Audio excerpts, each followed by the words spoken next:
The Galaxy Z Fold 7 is no longer a rumor, it's here, and it's redefining thin.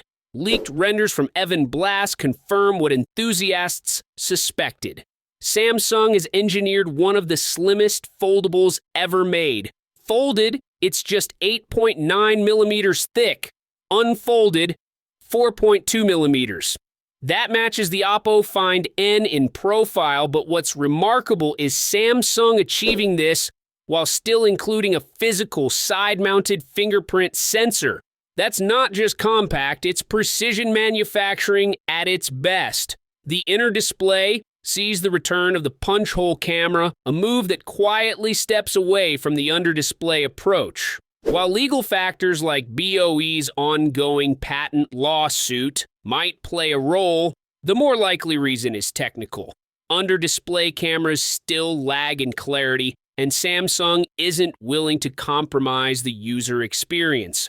This year's 4-megapixel sensor is larger and sharper than before, but it still doesn't outperform the other camera. It's a functional upgrade, not a revolutionary one. Design-wise, Samsung made a smart pivot. Early units, as shared by ICE Universe, used the same Saturn ring camera layout from the Z Fold 6. Feedback was swift and brutal. In response, Samsung scrapped it in favor of a cleaner design, more in line with the Z Fold 5. It's a small but critical improvement that fixes one of the Fold 6's biggest aesthetic missteps. The result is a more cohesive and premium-looking back panel, also surpassing the controversial visuals of the S25 Ultra. The SPEN saga, however, remains murky. Initial reports claim the stylus lacked a battery, implying Bluetooth features were cut. That claim turned out to be a mistranslation. The SPEN does include a battery, so air actions and other Bluetooth functions are safe, but there's still no built-in slot on the Fold 7.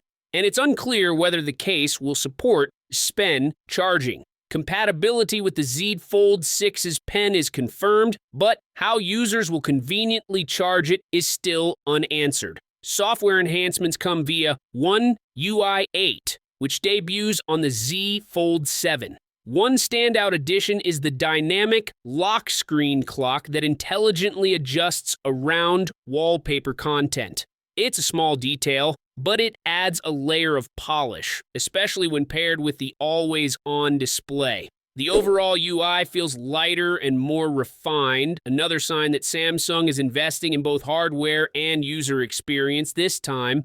To boost early momentum, Samsung is offering aggressive launch incentives. A $50 credit just for reserving, up to $1,150 in pre-order savings, and even a $5,000 giveaway tied to the July 10th Unpacked event. Pre-orders open immediately after the launch, with the Z Fold 7 expected to start at $1,799. Meanwhile, Apple's entry into the foldable space is looming. According to a leaked internal schematic shared by Digital Chat Station, Apple's foldable is still in the prototype phase, but currently features a 7.8-inch inner screen, a 5.5-inch outer display, dual 48-megapixel cameras, a titanium frame, and a side fingerprint sensor. Analyst Ming-Chi Kuo confirms the device is real but early, and the design shown is unusually wide, more like a halved iPad mini than a smartphone. It's an awkward form factor for now, but with Apple entering the race, the pace of innovation is only going to accelerate.